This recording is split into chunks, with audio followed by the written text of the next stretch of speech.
নিজের দায়িত্ব নিজের, নিজের কষ্ট নিজের, নিজের সুখ নিতান্তই নিজের।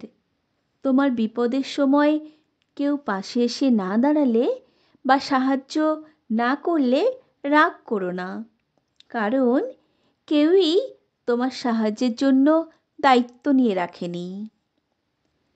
তোমার কঠিন পরিস্থিতির সময় যখন কেউ বুঝেও না বোঝার ভান করে থাকে, তাদেরকে তুমি দোষ দিও না, কারণ কেউই তোমাকে বোঝার জন্য মানুষ হয়ে জন্মায়নি।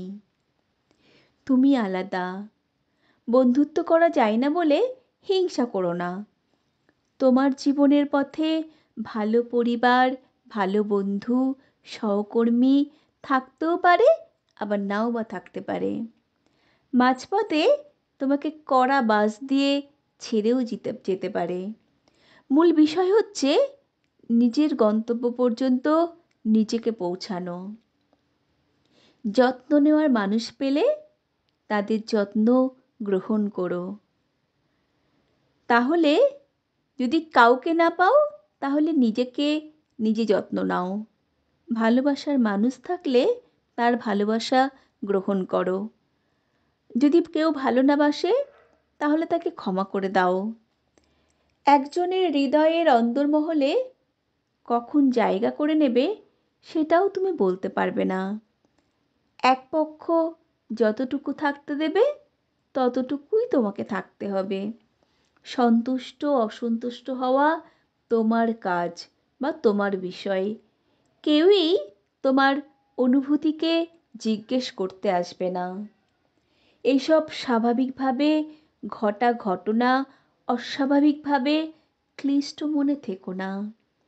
নিজেকে নিজে মানসিক প্রশান্তি দিয়ে না রাখলে কেউই তোমাকে মানসিক শান্তি দিতে পারবে না। সব কিছু ইজিভাবে নেবে, না হলে এই যন্ত্রণা তোমাকে কুড়ে কুড়ে খাবে। গায়ে লাগাবে না, প্রতিশোধ নিতেও যাবে না। ভগবানের ওপর ছেড়ে দাও, এর ফয়সালা সে দ্বিগুণ করে পাবে। আর আজ হোক বা কাল।